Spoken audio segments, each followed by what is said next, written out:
Dear students, in coming section we will learn what happens if we join two charge conducting bodies together by the conducting wire. हम लोग यहाँ पे learn करेंगे what will be the final charge on the bodies and how to calculate the common potential of the bodies. And we also learn how to calculate the heat developed in the connecting wires.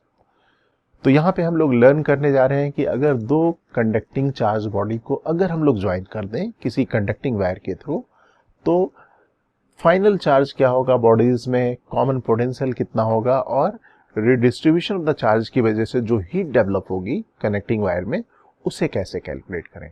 तो चलते हैं हम लोग यहाँ पे learn करने के लिए joining of two charge conductors. So let us take two conducting bodies. यहाँ पे हम लोग दो conducting charge bodies लेंगे. Suppose first body, this is the first body. This body is having initial charge Q1, capacitance is C1 and potential of this body is V1. This is the initial, right? ये हमारे पास initial configuration है, Q1 charge है, V1 potential है और capacitance हमें मालूम है geometrical property है, ये ज्वाइन कर दें बॉडीज को या ना ज्वाइन करें ये तो सेम रहेगा C1 की वैल्यू। अब बात करते हैं सेकेंड कंडक्टिंग बॉडी की। ये सेकेंड कंडक्टिंग बॉडी है, initial charge is Q2, capacitance is C2 and initial potential of this body is V2। ये हमारे पास हो गई initial condition of the second body. Now let us join two conductors by the connecting wire. हम लोग दोनों conductor को एक कंडक्टिंग वायर के थ्रू ज्वाइन कर देंगे, ओके। और ज्वाइन करने के पहले एक चीज जरूर हम लोग यहाँ पे क्लियर कर लें कि दोनों बॉडीज अभी जो रखी हुई हैं वो लार्ज सेपरेशन पे रखी हुई हैं। मैंने लार्ज सेपरेशन क्यों कहा ऐसे कि अगर लार्ज सेपरेशन नहीं होगा, पास पास होगा, तो फर्स्ट बॉडी के चार्ज का इफेक्ट होगा सेकेंड बॉडी में, सेकेंड बॉडी के चार्ज का इफेक्ट होगा फर्स्ट बॉडी में, there will be induction effect. और इंडक्शन इफेक्ट होगा तो यहाँ पे पोटेंशियल, यहाँ पे जो भी हम लोगों ने लिखे हैं V1 V2 ये चेंज हो सकते हैं। तभी हम लोगों ने यहाँ पे दोनों बॉडीज को काफी लार्ज सेपरेशन में रखा हुआ है और कंडक्टिंग वायर से इसे कनेक्ट कर दिया। Then what will happen, charge begin to flow from higher potential to the lower potential body. और कब तक ये फ्लो करता रहेगा, ये तब तक फ्लो करता रहेगा जब तक final potential of the bodies become same, जब तक दोनों कॉमन पोटेंशियल पे नहीं आ जाते, ओके। और हम लोगों को मालूम है कि जब कभी भी चार्ज फ्लो करता है, चार्ज का रिडिस्ट्रीब्यूशन होता है तो लॉस ऑफ एनर्जी होती है, और लॉस ऑफ एनर्जी होगी तो सर्टेनली यहाँ पे लॉस ऑफ एनर्जी हीट के फॉर्म में जो कनेक्टिंग वायर है उसमें रिफ्लेक्ट होगी। लेकिन हम लोग सबसे पहले यहाँ पे कैलकुलेट करेंगे new charge, that is final charge on this body and this body. Suppose इस बॉडी में फाइनल चार्ज है Q1 डैश और इसमें है Q2 डैश और इसका पोटेंशियल आ गया V, कॉमन पोटेंशियल है तो ये फाइनल बात हो रही है, और यहाँ पे भी फाइनल Q2 डैश और यहाँ पे V is the final potential, this is the final. तो चलो हम लोग यहाँ पे चार्ज कैलकुलेट कर लें। हम लोगों को मालूम है कि इन दोनों कंडक्टिंग बॉडीज का चार्ज है वो कंजर्व रहने वाला है। Initial charge is Q1 plus Q2 और final charge is Q1 dash and Q2 dash. तो हम लोग यहाँ पे कह सकते हैं कि चार्ज अगर कंजर्व करना है, सिस्टम ले रहे हैं दोनों बॉडी को, तो हम लोग यहाँ पे लिखेंगे Q1 plus Q2 is equal to Q1 dash plus Q2 dash. और सपोज मैं इन दोनों के समेशन को कैपिटल Q के बराबर लिख देता हूँ, this is the capital Q, और इसको बना देता हूं equation number 1। This is the equation number 1, okay. अब हमें चार्ज और कैपेसिटेंस में रिलेशन मालूम है, वी नो दिस रिलेशन। हमें मालूम है Q इक्वल टू CV होता है, that is charge in a conductor, और किसी भी कंडक्टिंग बॉडी में चार्ज उसकी कैपेसिटी के ऊपर डिपेंड करता है, और इस चार्ज को हम लोग लिखते हैं Q इक्वल टू CV। और दोनों बॉडी हम लोग यहाँ पे देख सकते हैं, फर्स्ट बॉडी इसका चार्ज है Q1 डैश, इसका चार्ज है Q2 डैश, इसकी कैपेसिटी है C1, इसकी कैपेसिटी है C2। तो हम लोग यहाँ पे लिख सकते हैं Q1 dash equal to C1 multiplied by V। इसी तरीके से मैं यहाँ पे Q2 डैश को भी लिख सकता हूं। तो सपोज अगर मैं यहाँ पे लिखूं Q1 dash that is equal to C1V, similarly we can write Q2 dash that is equal to C2V।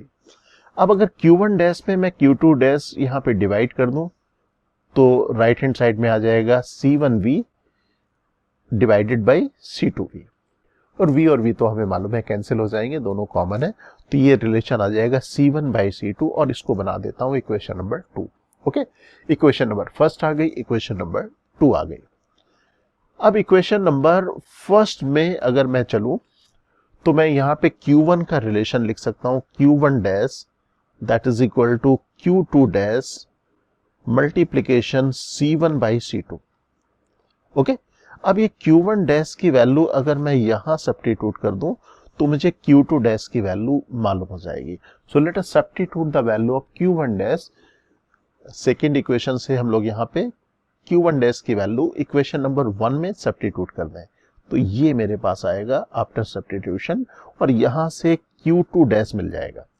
If you take Q2 dash common तो ब्रैकेट के अंदर आएगा C1/C2 plus 1, and C1 divided by C2 plus 1 is equal to C1 plus C2 divided by C2, और rearrange करें तो मेरे पास Q2 की value आ जाएगी, Q2 डैश की value Q multiplication C2 divided by C1 plus C2।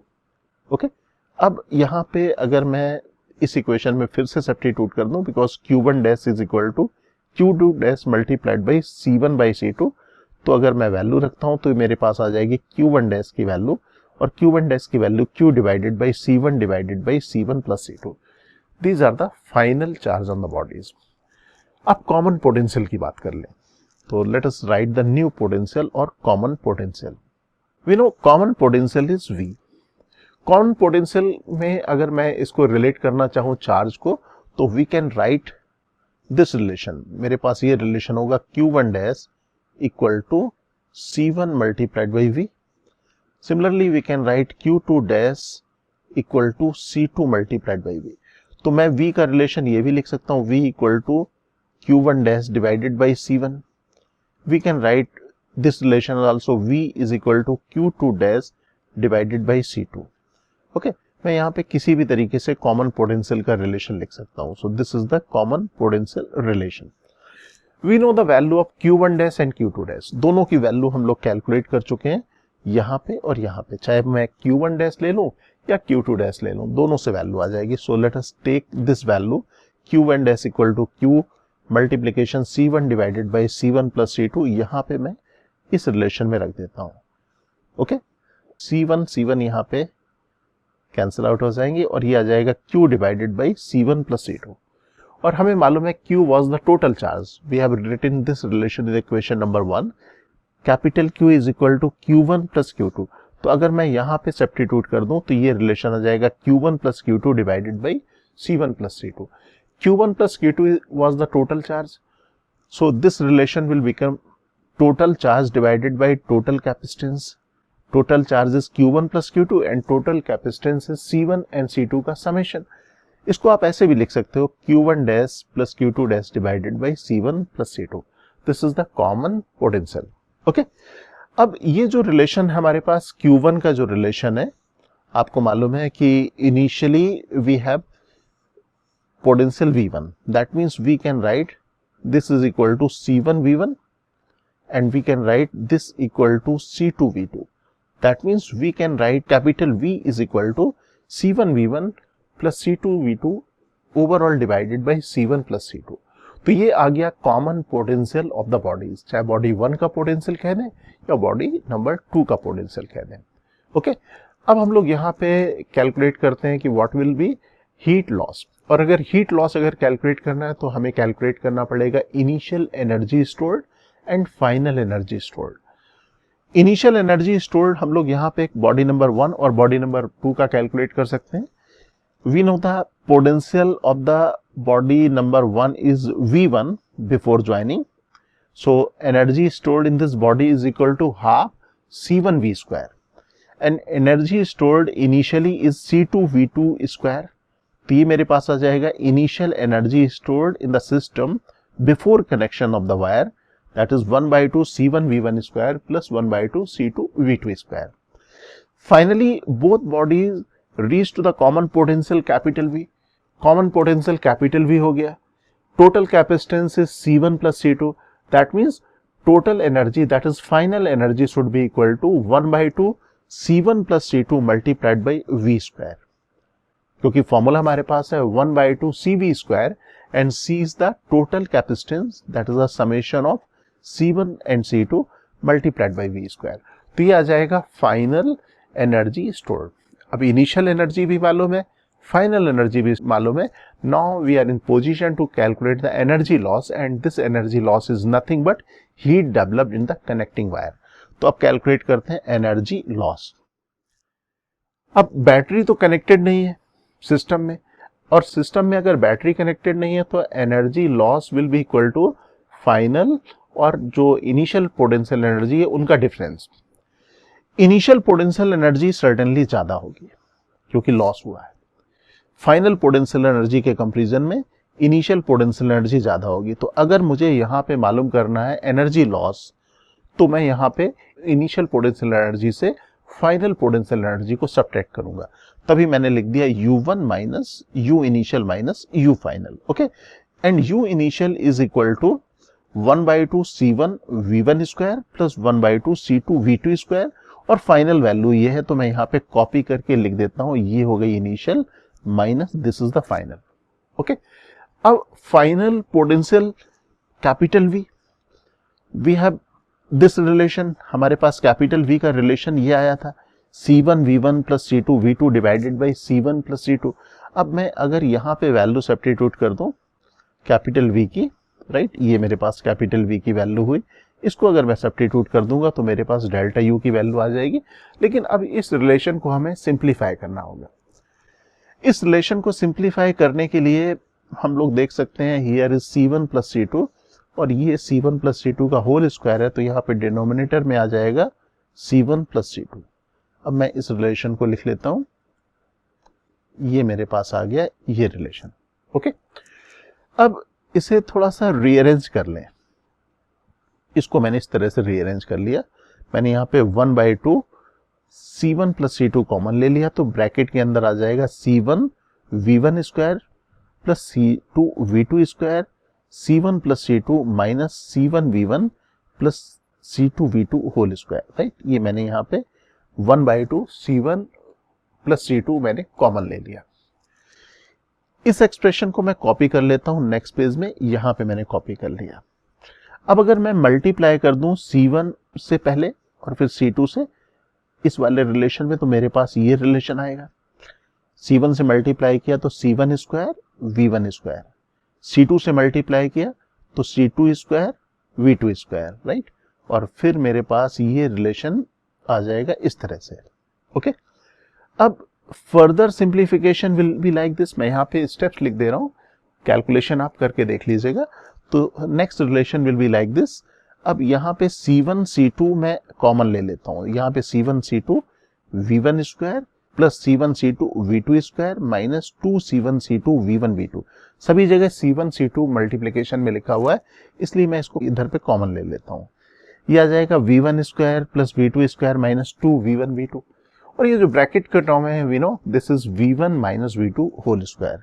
So this is the energy loss and this energy loss is also the heat developed in the circuit. आप यहाँ पे देख सकते हो C1 is a positive quantity, C2 is also the positive quantity, तो ये constant quantity is positive. और ये जो ब्रैकेट में लिखा हुआ है V1 माइनस V2, और लेकिन इसका होल स्क्वायर है. अगर होल स्क्वायर करेंगे this will be the positive quantity. That means जब कभी भी सर्किट में या दो कंडक्टर कनेक्ट कर दे कंडक्टिंग वायर से, जब कभी भी रिडिस्ट्रीब्यूशन ऑफ द चार्ज होगा तो हीट डेवलप होगी, और उसकी वैल्यू हम लोग देख सकते हैं यहाँ पे पॉजिटिव आएगी, इतनी आएगी. दैट मीन्स एनर्जी लॉस जब कभी भी रिडिस्ट्रीब्यूशन की वजह से होगा दैट इज ऑलवेज पॉजिटिव. तो यहां तक हम लोगों ने लर्न किया sharing of the two conductors. Dear students, in previous section we learned if we have two charged conductors and two charged conductors are connected by a conducting wire, we learn how to find the final charges on the conductors and common potential of the conductors.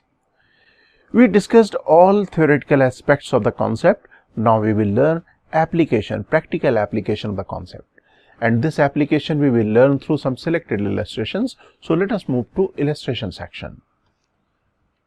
In the first illustration, we are given two conducting spheres of radius 6 cm and 12 cm, each having the same charge value 3 into 10 to the power minus 8 coulomb, are kept very far apart. If the spheres are connected to each other by a conducting wire, find in the first part of the question, A part of the question, the direction and amount of the charge transferred, and in the B part of the question we need to find the final potential of each spheres. हमें यहाँ question में दो spare given है, दो conducting spheres given है, अलग अलग different radius के 6 सेंटीमीटर एंड 12 सेंटीमीटर, लेकिन यहाँ दोनों स्पेयर को हमने same magnitude of the charge provide किया हुआ है 3 into 10 to the power minus 8 coulomb, और उनको हमने दूर रख दिया, काफी दूर रख दिया, कि जिसकी वजह से एक स्पेयर की चार्ज की वजह से दूसरे स्पेयर में उसके पोटेंशियल का कोई इफेक्ट ना आ रहा हो और कोई भी इंडक्शन इफेक्ट ना आ रहा हो। तो हम लोग कह सकते हैं very far apart both spheres, दोनों स्पेयर को हम लोगों ने कंडक्टिंग वायर से कनेक्ट कर दिया। कंडक्टिंग वायर से कनेक्ट करेंगे तो there will be transfer of the charge, you know, charge will transfer from higher potential sphere to lower potential sphere. तो हमें मालूम करना है कि what is the direction of the flow of the charge. Charge small sphere से larger sphere में move करेगा या लार्जर से स्मॉलर स्पेयर मूव करेगा, और कितना चार्ज मूव करेगा, and what will be the common potential of the each sphere. Final potential of each sphere लिखा हुआ है, दोनों कॉमन पोटेंशियल पे रीच कर जाएंगे, और वो कॉमन पोटेंशियल क्या होगा ये हमें मालूम करना है। ओके, तो सपोज मैं दोनों स्पेयर ले लेता हूं। First sphere R1 radius 6 centimetre, okay, R1 equal to 6 centimetre, और इसमें चार्ज मैंने लिया है कैपिटल Q की वैल्यू गिवन है। जितना चार्ज मैं फर्स्ट स्पेयर को दे रहा हूं उतना सेकंड स्पेयर को भी दूंगा। पोटेंशियल यहाँ पे हम लोग एज्यूम कर लेते हैं इसका पोटेंशियल V1, देखेंगे V1 की वैल्यू क्या होगी। Okay, this is the initial condition of this sphere. Second sphere के बारे में बात करें, सेकंड स्पेयर की रेडियस हम लोगों को गिवन है, दिस इज द 12 सेंटीमीटर। तो इसकी रेडियस मैं ले लेता हूं R2 is equal to 12 centimetre, और इसमें भी चार्ज मैंने सेम मैग्नीट्यूड का गिवन है, सेम मैग्नीट्यूड का प्रोवाइड किया हुआ है 3 into 10 to the power minus 8। तो कैपिटल Q की वैल्यू जो यहाँ है वही यहाँ पे मैं लिख लेता हूँ। पोटेंशियल इसका ले लेता हूँ V2, this the initial condition of this sphere, right. तो इनिशियल कंडीशन दोनों स्पेयर की हो गई। अब मैं दोनों स्पेयर को कनेक्ट करता हूं कंडक्टिंग वायर के थ्रू, ये मैंने कनेक्ट कर दिया। After connecting the wire there will be redistribution of the charge. Charge का फ्लो होगा स्मॉलर से लार्जर या लार्जर से स्मॉलर, अभी हमें मालूम नहीं है। Suppose after redistribution of the charge, final charge of this sphere is Q1 dash and final charge इसका हो जाएगा Q2 डैश, और फाइनल पोटेंशियल की बात करूं तो फाइनल पोटेंशियल दोनों का सेम होगा, तो final potential V, this is the final condition. इसी तरीके से मैं फाइनल कंडीशन Q2 डैश और V इसकी भी लिख लेता हूं, this is the final condition. Okay, question में हम लोगों से पूछा हुआ था चार्ज का फ्लो किस डायरेक्शन में होगा, दैट मीन्स स्मॉलर स्पेयर से लार्जर स्पेयर या लार्जर स्पेयर से स्मॉलर स्पेयर। दोनों स्पेरिकल बॉडीज हैं, कंडक्टिंग स्पेयर है। We can define potential of the sphere. हमारे पास पोटेंशियल ऑफ द स्पेयर का एक फॉर्मूला है, we know the formula capital V is equal to 1/4 pi epsilon naught Q divided by R। Okay, we know both the spheres having the same charge, दोनों में capital Q और capital Q है, that means capital Q की value हमारे लिए दोनों में same है। 1/4 पाई एप्सिलॉन नॉट तो कांस्टेंट है, इसका मतलब क्या हुआ, for a same charge V is inversely proportional to R। Okay, अब equal charge is given to the both sphere, potential is inversely proportional to R, तो जिसका रेडियस कम होगा उसका पोटेंशियल ज्यादा होगा। अब रेडियस कम है यहाँ पे 6 सेंटीमीटर R1 फर्स्ट स्पेयर का, तो हम लोग यहाँ पे कह सकते हैं कि smaller sphere will have the higher potential. अगर ये हायर पोटेंशियल पे होगा तो हम लोग कह सकते हैं कि there will the flow of the charge from smaller sphere to larger sphere. तो स्मॉलर स्पेयर से लार्जर स्पेयर में चार्ज का फ्लो होगा, and let this charge flow is delta Q। Okay, और ये चार्ज का फ्लो तब तक होता रहेगा जब तक दोनों सेम पोटेंशियल पे नहीं आ जाते। तो चार्ज का फ्लो किस डायरेक्शन में होगा ये हम लोगों ने कैलकुलेट कर लिया। Now let us calculate the value of delta Q. अब हम लोग इसकी मैग्नीट्यूड कैलकुलेट कर लेते हैं। मैग्नीट्यूड कैलकुलेट करने के लिए we need to find the final charges on the both sphere. Okay, both spheres are having the same potential. Finally, both are having the same potential. And we know the formula Q equal to CV. Okay. If V is constant, finally, that means Q is proportional to C. That means अगर potential दोनों का same होता है, तो final charge on the sphere will be proportional to its capacity. तो suppose दोनों sphere में total charge है Q टोटल। सपोज मेरे पास है Q total is the total charge, और Q टोटल की वैल्यू हो जाएगी capital Q plus capital Q, that is equal to 2Q। Okay, अब हमारे पास Q टोटल चार्ज डिवाइड होगा in proportionality of their capacitance. तो अब मैं यहां पे लिख सकता हूं Q1 dash equal to Q total multiplication C1 divided by C1 plus C2। Okay, in proportionality of their capacitance. तो Q1 डैश C1 की प्रोपोर्शनलिटी में। इसी तरीके से हम लोग लिख सकते हैं Q2 dash is equal to Q total, proportionality of this is C2, तो यहां पे लिखेंगे C2 divided by C1 plus C2। तो मेरे पास आ गया final charge on each sphere. दोनों में फाइनल चार्जेस की वैल्यू मैं ये लिख देता हूं।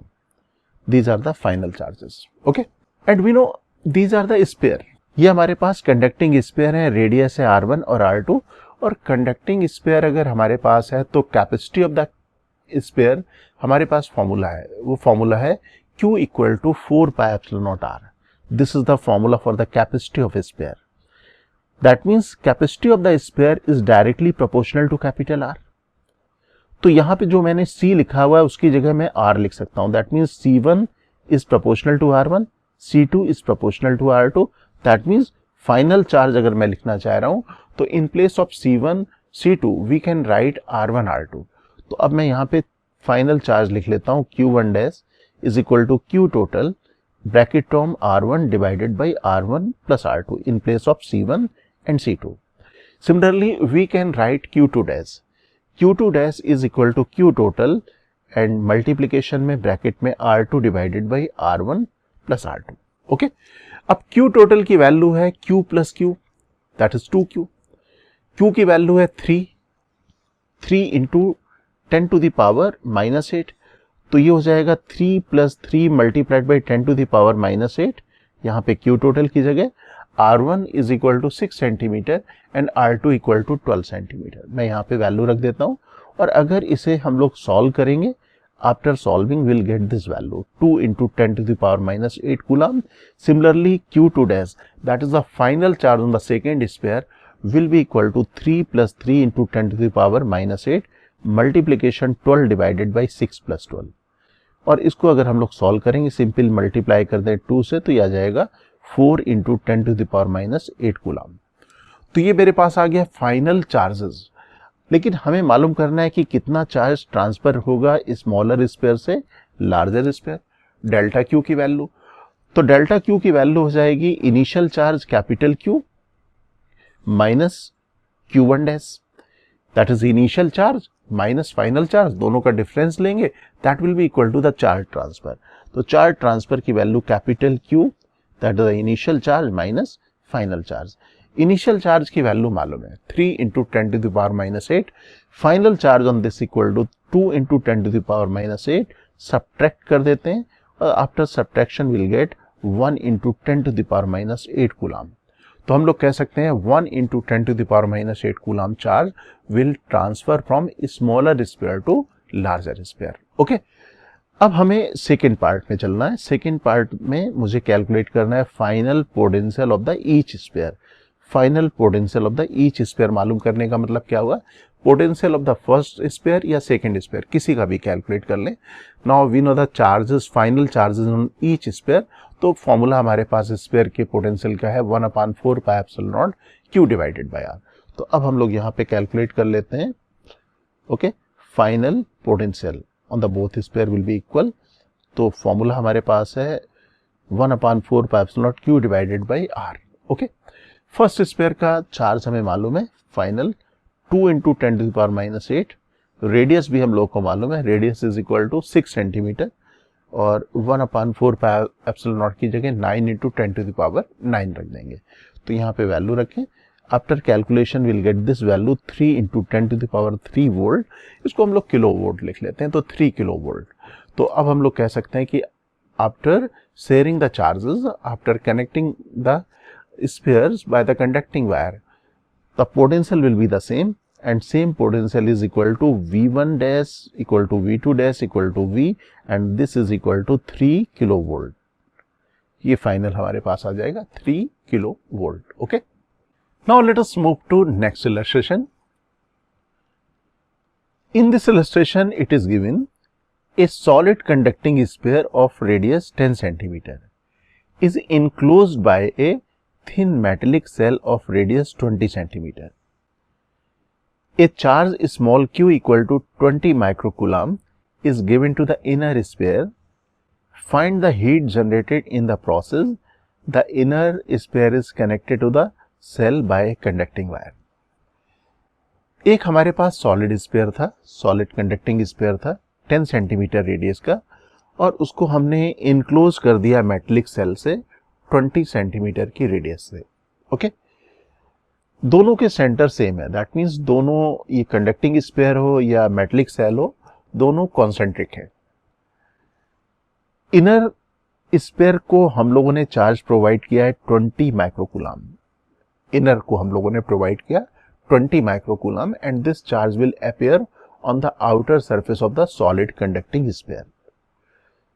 इसके बाद फिर क्या किया हम लोगों ने, दोनों इनर और आउटर स्फीयर को, दैट मींस इनर स्फीयर और आउटर सेल को कंडक्टिंग वायर से ज्वाइन कर दिया। There will be redistribution of the charge we know, और रिडिस्ट्रीब्यूशन ऑफ द चार्ज होता है तो हीट जनरेटेड होती है, तो ये हमें कैलकुलेट करना है कितनी हीट यहाँ पे जनरेट होगी। ओके, तो सबसे पहले हम लोग इनिशियल कंडीशन को एनालाइज कर लेते हैं। इनिशियल कंडीशन में इनर स्फीयर पे चार्ज है, small a is equal to 10 centimetre, small b is equal to 20 centimetre, और जो स्मॉल q चार्ज हमने प्रोवाइड किया हुआ that is 20 microcoulomb. Okay, we can find the energy, initial energy stored.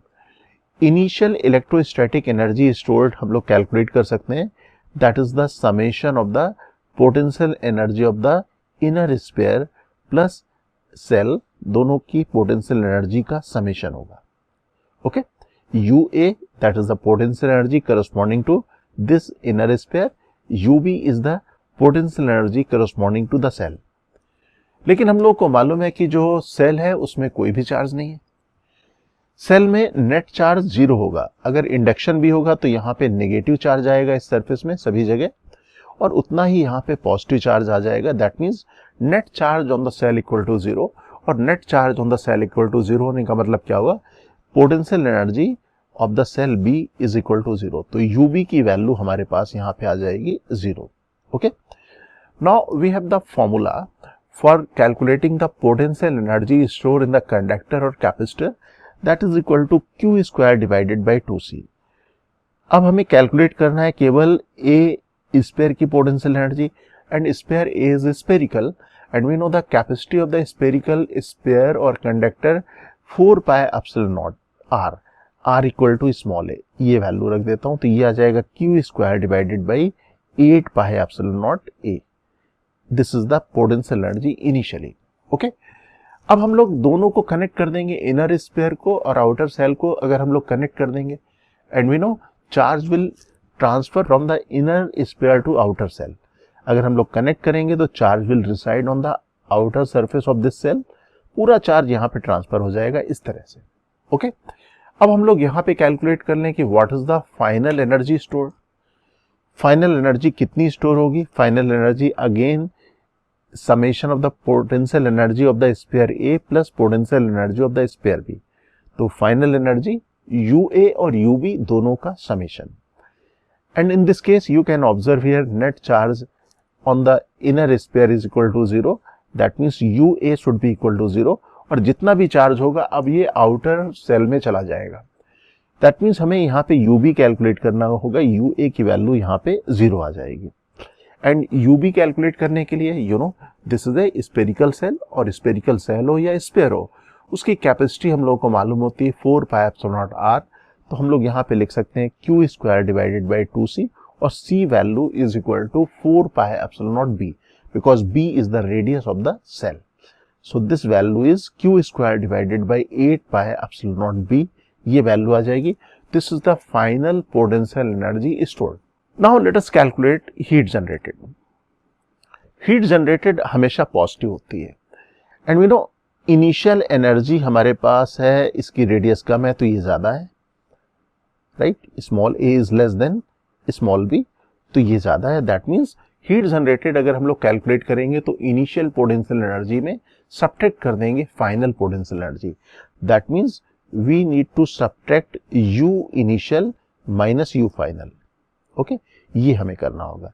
u initial की value हमारे पास है Q square divided by 8 pi epsilon naught a, और u final equal to Q square divided by 8 pi epsilon naught b। Subtract कर देंगे तो हमारे पास आ जाएगी हीट जनरेटेड। अब न्यूमेरिकल वैल्यू ले लें। हम लोगों को चार्ज गिवन है, और ये 1/4 पाई एप्सिलॉन नॉट की वैल्यू जानते हैं, 9 into 10 to the power 9। Okay, और a is equal to 10 centimetre and b is equal to 20 centimetre. तो ये वैल्यू मैं यहाँ पे रख दूंगा।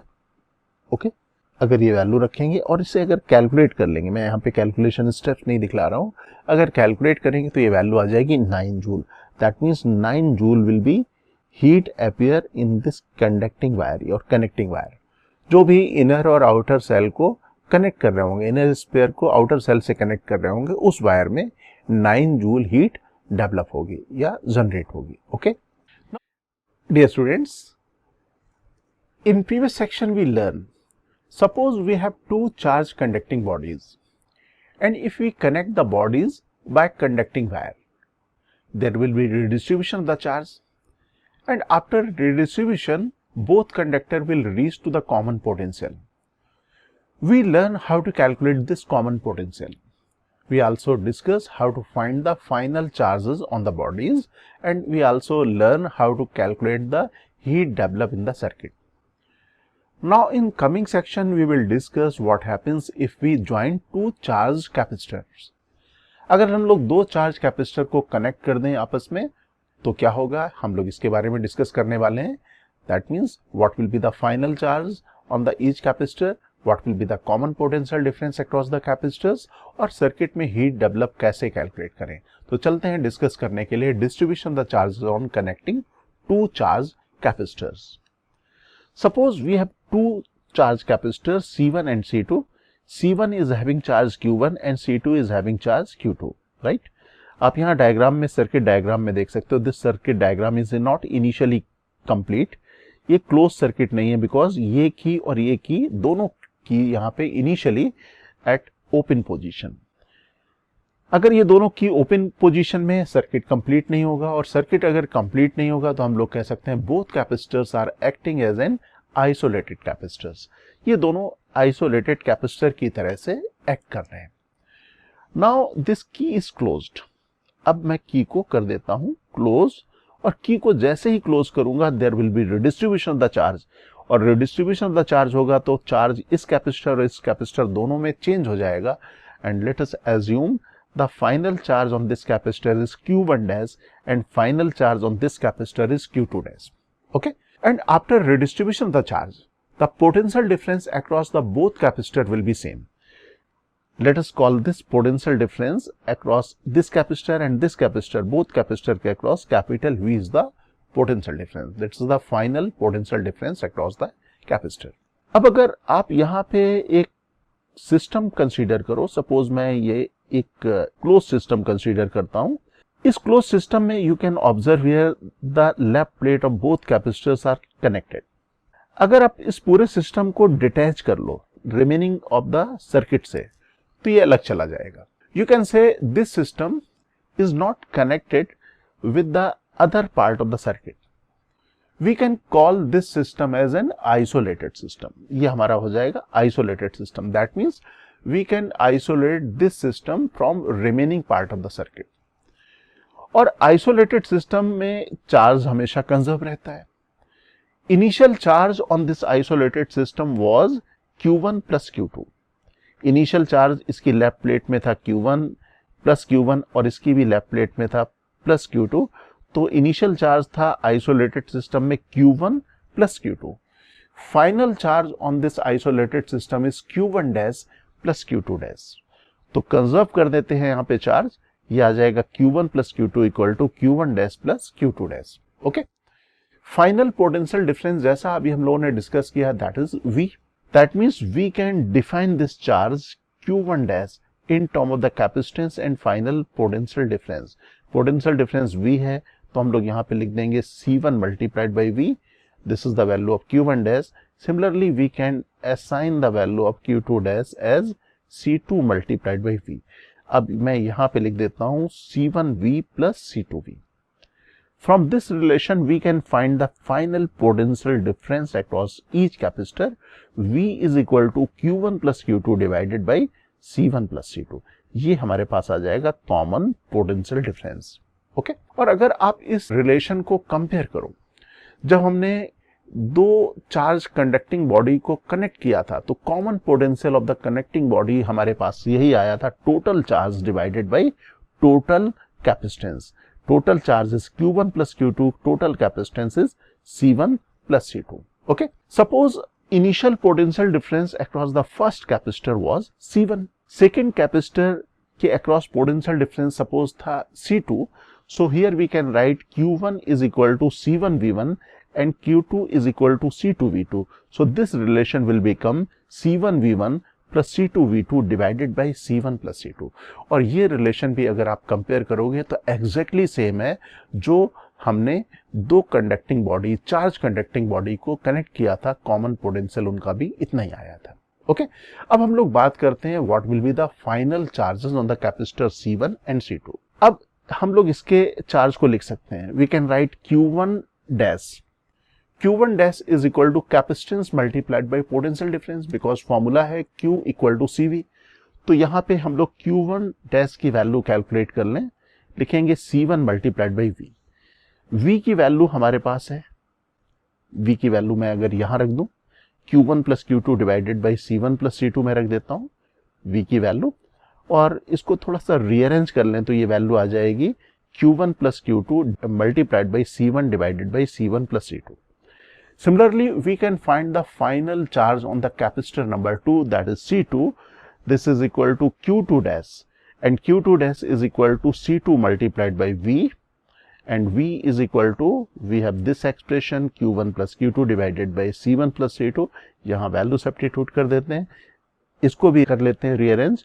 Q1 प्लस Q2 मैं पहले लिख लेता हूँ और ये रिलेशन आ गया Q1 plus Q2 multiplied by C2 divided by C1 plus C2। Okay, आप यहाँ इस सिचुएशन को थोड़ा एक और थॉट से कंसीडर करने की कोशिश करिए। We know final potential difference across each capacitor will be same and we have the formula Q equal to C multiplied by V। अगर V की वैल्यू सेम है, ये वैल्यू कांस्टेंट है, तो we can write Q is proportional to C। that means charge on the capacitor is in proportionality with the capacitance, direct proportionality of the capacitance if potential difference is constant। अगर potential difference constant है तो charge on the capacitor is directly proportional to its capacity. तो अगर मुझे total charge distribute करना है, what is the total charge in the isolated system Q1 plus Q2। That means मुझे Q1 plus Q2 का distribution करना है, किसमें डिस्ट्रीब्यूशन करना है, C1 एंड C2 में। And we know charge always distributed in proportionality of its capacitance. तो अगर मैं यहां पे Q1 डैश लिखूं फाइनल चार्ज, तो Q1 dash equal to the total charge that is Q1 plus Q2 multiplication, क्योंकि direct proportionality relation है capacitance के साथ, तो ये हो जाएगा C1 divided by C1 plus C2। Similarly if we want to write the value of Q2 dash, तो Q2 dash में भी आप देख सकते हो Q2 dash is equal to total charge Q1 plus Q2 on the isolated system, और direct proportionality है, second की प्रोपोर्शनलिटी में क्या आएगा C2, एंड यहाँ पे C2 आ गया divided by C1 plus C2। इस तरीके से हम लोग यहाँ पे चार्ज को डिस्ट्रीब्यूट कर सकते हैं। ओके, अब हम लोग यहाँ पे कैलकुलेट करते हैं heat developed in the circuit. Heat developed in the circuit के लिए हमें मालूम करना होगा initial energy stored and final energy stored. So let us calculate loss of energy after switching. Battery connected नहीं है हमारे सिस्टम में, और अगर बैटरी कनेक्टेड नहीं है तो जो भी हमारे पास हीट डेवलप होगी that will be equal to difference in the potential energy. तो this is equal to heat appearing during redistribution, and let us call this expression as capital H. So capital H equal to initial energy stored minus final energy stored. क्योंकि heat की value कभी भी negative नहीं होती, initial energy हमेशा ज्यादा होगी in comparison to the final energy. So we can write H equal to heat equal to U initial minus U final. U initial is the energy initially to the system, और इस system में initial charge था Q1, तो इसकी जो energy होगी, first की जो एनर्जी होगी हो जाएगी Q1 square divided by 2C1, और इसकी एनर्जी हो जाएगी Q2 square divided by 2C2। And here both capacitors are having the common potential V, potential difference V है दोनों के अक्रॉस। ओके, तो यहां पे हम लोग लिख देंगे 1/2 C1 plus C2 multiplied by V square. तो यहां पे हमारे पास आ जाएगा ये रिलेशन। ओके, अगर आप इसको रीअरेंज कर लो, मैं यहाँ पे कैलकुलेशन पूरा नहीं लिख रहा हूं, but after rearrangement we will get this value, that is 1/2 C1 C2 divided by C1 plus C2 multiplied by V1 minus V2 whole square. और ये रिलेशन भी एग्जैक्टली सेम है जो हम लोगों ने लर्न किया था in connection after connection the conducting bodies. अगर हम लोग दो कंडक्टिंग बॉडीज को कनेक्ट कर देते थे तो हमारा जो रिलेशन आया था heat develop in the circuit का, यही रिलेशन आया था। दैट मीन्स कैपेसिटर हो या कंडक्टर हो, दोनों केसेस में हीट डेवलप का एक्सप्रेशन एग्जैक्टली सेम होगा। ओके, तो यहां तक हम लोगों ने लर्न कर लिया जितने भी थ्योरेटिकल पार्ट थे कैपेसिटर के अरेंजमेंट के, कैपेसिटर को रिज्वाइनिंग वाले। अब हम लोग यहाँ पे लर्न करेंगे इसका application. In this illustration we are given two capacitors C1 equal to 2 microfarad and C2 is equal to 3 microfarad are charged separately to potential 20 volt and 10 volt respectively. The terminals of the capacitor C1 and C2 are marked as AB and CD respectively. If A is connected with C and B is connected with D, in the first part of the question we need to find the final potential difference across each capacitors. In the second part of the question, we need to find the final charges in both capacitors. And the third part of the question, we need to find heat produced in the circuit. यहाँ पे 3 part हैं question के, और capacitor हमें given है 2 capacitor C1 और C2। Microfarad में इनकी वैल्यूज मालूम है 2 माइक्रोफैरेड एंड 3 माइक्रोफैरेड। C1 के टर्मिनल के अक्रॉस हमने लिखा हुआ है AB, C2 के टर्मिनल के अक्रॉस लिखा हुआ है मैंने CD। इसके बाद मैंने C1 कैपेसिटर के A टर्मिनल को C2 कैपेसिटर के C टर्मिनल से कनेक्ट कर दिया। साथ साथ यहाँ पे C1 कैपेसिटर के B टर्मिनल को हमने C2 कैपेसिटर के D टर्मिनल से कनेक्ट कर दिया।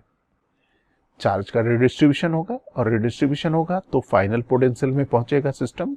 हमें final potential difference, final charges और हीट प्रोड्यूस मालूम करना है। तो सबसे पहले मैं यहाँ पे C1 कैपेसिटर लेता हूँ 2 माइक्रोफैरेड का, 20 वोल्ट में चार्ज किया है, और इसके टर्मिनल के अक्रॉस मैंने लिख दिया AB। Okay, suppose initial charge on this capacitor is Q1, Q initial 1, right. मैं इसको लिख लेता हूँ Q1 इनिशियल या Q इनिशियल 1, ये इनिशियल चार्ज है। इसकी वैल्यू मैं कैलकुलेट कर सकता हूँ because we know the capacitance, we know the potential difference across this capacitance. So this initial charge is equal to C1 multiplied by V1. C1 is equal to 2 microfarad and V1 equal to 20. So this is equal to 2 multiplied by 20, that is equal to 40 microcoulomb. क्योंकि मैंने यहाँ पे C1 की value microfarad में लिखी हुई है, तभी यहाँ पे Q1 की वैल्यू माइक्रोकूलम में आई। Now let us take C2 capacitor. C2 capacitor 3 microfarad 10 volt, ये हमारे पास हो गया 3 microfarad 10 volt. Now charge on this capacitor is Q2 initial, and initial charge on this capacitor C2 is equal to C2 multiplied by V2. C2 is equal to 3 microfarad and V2 is equal to 10, that means 3 multiplied by 10, that is equal to 30 microcoulomb. हमारे पास आ गया 30 microcoulomb. Now let us join A with C. अगर मैं A को C और B को D से कनेक्ट कर दूं तो सिचुएशन हमारे पास कुछ ऐसी हो जाएगी. ये मैंने कनेक्ट कर दिया. प्लेट्स, लेफ्ट प्लेट्स यहां पे आपस में कनेक्ट हो गई, C1 C2 की राइट प्लेट्स कनेक्ट हो गई. सर्किट कंप्लीट होगा. If circuit is completed, there will be redistribution of the charge. और redistribution of the charge होगा तो यहाँ पे इस कैपेसिटर और इस कैपेसिटर दोनों में final charge will be different. Common potential suppose V हो गया, तो फाइनल चार्ज अगर मैं लिखना चाहूँ तो ये फाइनल चार्ज हो जाएगा Q1 final equal to C1 multiplied by V and Q2 final equal to C2 multiplied by V. Okay, अब एक ऑब्जर्वेशन और लीजिए. We have connected the left plate of the capacitor C1 with the left plate of the capacitor C2. अब ये दोनों plates आपस में connected हैं और ये बना रही हैं आइसोलेटेड सिस्टम. आइसोलेटेड सिस्टम का मतलब है कि अगर मैं इनको इनक्लोज कर दूं आपस में, मैं इनको सपोज सेपरेट करना चाहूं, सपोज मैं A और C को जो वायर है इसको मैं अगर लेफ्ट साइड में इसे पुल करूं तो ये पूरा system remaining part of the circuit से आइसोलेट हो जाएगा. That means this is the isolated system. तो अगर आइसोलेटेड सिस्टम हमारे पास आ गया तो आइसोलेटेड सिस्टम में चार्ज कंजर्व रहता है. तो मैं इस डायग्राम को प्लेस कर लेता हूं. हमें वैल्यूज मालूम है, C1 और C2 की वैल्यू भी मालूम है. हम लोगों को चार्जेस के बारे में भी मालूम है. ये चार्ज था Q1 फाइनल C1V और ये Q2 फाइनल C2V और ये हमारा है आइसोलेटेड सिस्टम. और इस आइसोलेटेड सिस्टम में हमें करना है charge conserve. Initial charge inside the isolated system was Q1 initial, this is Q1 initial and Q2 initial. ये था इनिशियल चार्ज और ये summation of the initial charge should be equal to the final charge because the charge always remain conserve in the isolated system. तो मैं यहाँ पे दोनों के चार्जेस को, इनिशियल और फाइनल को इक्वेट कर देता हूँ. Okay, we know final charge Q1 final is equal to C1V. V is the common potential difference and Q2 final is equal to C2 multiplied by V. अगर मैं यहाँ पे वैल्यू रख दूं और कैपिटल V कॉमन ले लूं तो after taking capital V common this equation will become C1 plus C2 multiplied by V. That means common potential difference V is equal to Q1 initial plus Q2 initial overall divided by C1 plus C2. हमें मालूम है initial charges. Q1 initial is equal to 40 and Q2 initial is equal to 30, C1 is equal to 2 and C2 equal to 3. ये value रखना है. इससे common potential difference across each capacitor आ जाएगा 14 volt. तो ये आ गया common potential difference. After calculating the common potential difference now we are in position to find the final charges on the capacitor. तो हम लोग अब कैलकुलेट कर लेते हैं final charges. This is the common potential difference. तो final charge की value आ जाएगी C1 मल्टीप्लाइड बाई V. तो Q1F equal to C1 multiplied by V. C1 is equal to 2 and V equal to 28. This value is 28 microcoulomb. Similarly final charge in the capacitor C2, ये 28 मैंने लिख दिया. Final charge in capacitor C2 is equal to Q2 final. This Q2 final equal to C2 multiplied by V. C2 is equal to 3 and V equal to 14. 3 multiplied by 14 that is 42 microcoulomb. ये final charges आ गए. This is part second part of the question. अब चलते हैं हम लोग third part of the question. Third part of the question में हमें calculate करना था heat produced in the circuit. Right? ये 42 आ गया.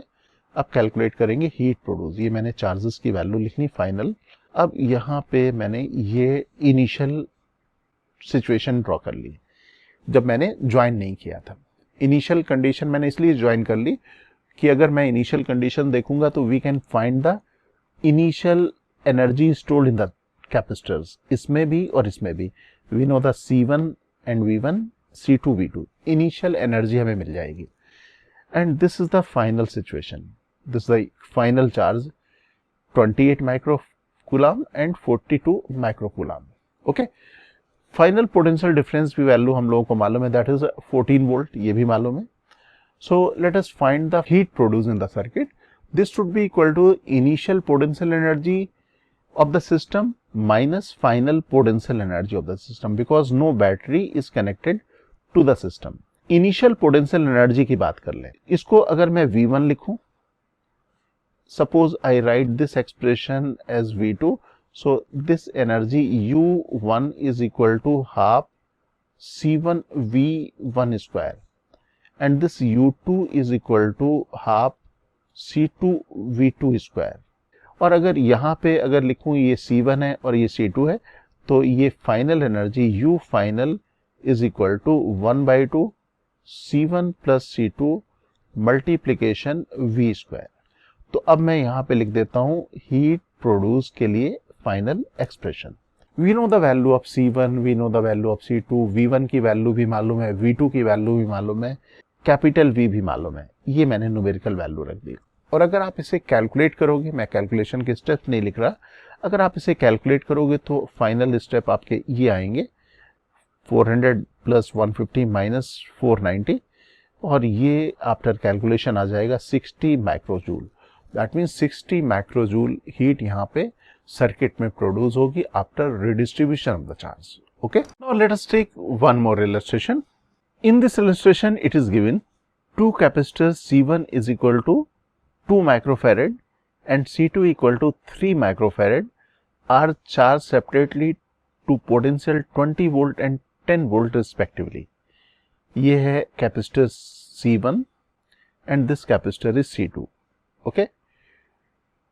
If A is connected with D and B is connected with C, A is the positive terminal of this capacitor C1 and D is the negative terminal of the capacitor C2.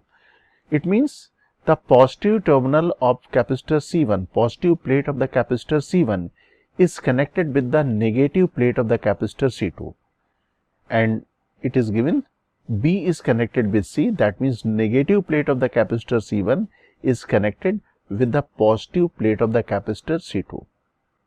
जबकि पिछले last illustration में हम लोगों ने positive plate of the capacitor C1 को connect किया था positive plate of the capacitor C2 से, यहाँ पे उसका जस्ट रिवर्स कर रहे हैं। We need to find the potential difference across each capacitor and final charge on each capacitor. हमें पोटेंशियल डिफरेंस, जो कॉमन पोटेंशियल डिफरेंस होगा वो कैलकुलेट करना है और final charges on the capacitor calculate करने हैं। ओके, तो this is the capacitor number C1 first capacitor और इनिशियल चार्ज सपोज मैं Q1 इनिशियल लिख लेता हूं, तो initial charge will be equal to C1 multiplied by V1। C1 is equal to 2 microfarad and V1 equal to 20, that means 2 multiplied by 20 that is equal to 40 microcoulomb. Microfarad में लिखा है इसलिए microcoulomb में मैंने चार्ज लिख दिया। This is capacitor C2 and it is charged to the potential difference 10 volt. So initial charge, let us write initial charge on this capacitor is Q2 initial and Q2 initial is equal to C2 multiplied by V2. C2 is equal to 3 and V2 equal to 10. That means initial charge on this capacitor is 30 microcoulomb. Okay. अब हम लोग यहाँ पे connect करते हैं A को D से और B को C से। सो let us connect A with D and B with C। कुछ इस तरह से सिचुएशन होगी। You can observe here the positive plate of the capacitor C1 is connected with the negative plate of the capacitor C2 और negative plate of the capacitor C1 is connected with the positive plate of the capacitor C2। ये हमने आपस में connect कर दिया। The final charge on this capacitor will depend on the potential difference across this capacitor. और finally we know potential difference across each capacitor will be same. Suppose हम लोग यहाँ पे final potential difference capital V ले लें, तो final charge Q1 final will be equal to C1V and Q2 final is equal to C2V. Okay, ये हमारे पास final charges आ जाएंगे। Here you can observe N isolated system, अगर आप यहाँ पे इन दोनों की लेफ्ट प्लेट को इनक्लोज कर दो तो ये आइसोलेटेड सिस्टम बनेगा। दैट मीन्स अगर आप यहाँ पे इस सेक्शन को हेल्ड करके पुल करो तो this system will be separated from remaining part of the circuit. It means no part of this isolated system is connected with the remaining part of the circuit. That means this is the isolated system. और isolated system अगर हमारे पास आ गया है तो हम लोग कहेंगे कि इस isolated system में charge will be conserved. So let us make this diagram to the next page. C1 और C2 की वैल्यू हम लोगों को मालूम है, ओके, और साथ साथ हम लोग यहाँ पे चार्ज को कंजर्व कर लेंगे। इनिशियल चार्ज और फाइनल चार्ज हम लोगों को इक्वेट करने होंगे। Initial charge is Q1 initial plus Q2 initial. This should be equal to Q1 final plus Q2 final. Okay, initial charge और फाइनल चार्ज हम लोगों को इक्वेट करने पड़ेंगे। इनिशियल चार्ज हम लोगों को मालूम है, we know initial charge is 40 microcoulomb and 30 microcoulomb. लेकिन यहाँ पे आइसोलेटेड सिस्टम में positive is connected with the negative, तो यहाँ पे जो पॉजिटिव प्लेट है ये 40 माइक्रोकूलम की और नेगेटिव प्लेट यहाँ पे होगी -30 माइक्रोकूलम की। तो आइसोलेटेड सिस्टम के अंदर चार्ज आएगा 40 - 30, so this is equal to 10 microcoulomb.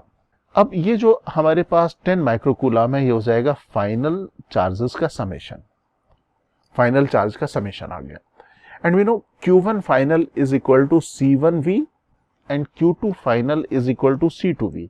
तो यहाँ पे अगर मैं वैल्यू रख दूं ये 10 माइक्रोकूलम के बराबर होगी and if we take V as common, so this V is equal to 10 divided by C1 plus C2 और C1 और C2 की वैल्यूज हम लोग को मालूम है 2 माइक्रोफैरेड एंड 3 माइक्रोफैरेड। तो यहाँ पे 2 और यहाँ पे 3 और V हमारे पास आ जाएगा कुछ इस तरह से 5V is equal to 10, that means V equal to 2 volt, that means final potential difference across each capacitor, जो दोनों कैपेसिटर के अक्रॉस कॉमन पोटेंशियल डिफरेंस आएगा 2 volt. Now we can find the final charges. Final charge on C1 is equal to C1 multiplied by V. C1 is equal to 2 and V equal to 4. तो 2 multiplied by 2 ये 4 microcoulomb आ जाएगा and final charge on C2 is equal to Q2 final और Q2 final की value आ जाएगी C2 multiplied by V, 3 multiplied by 2 ये आ जाएगा 6 microcoulomb. These are the final charges on the capacitor C1 and C2.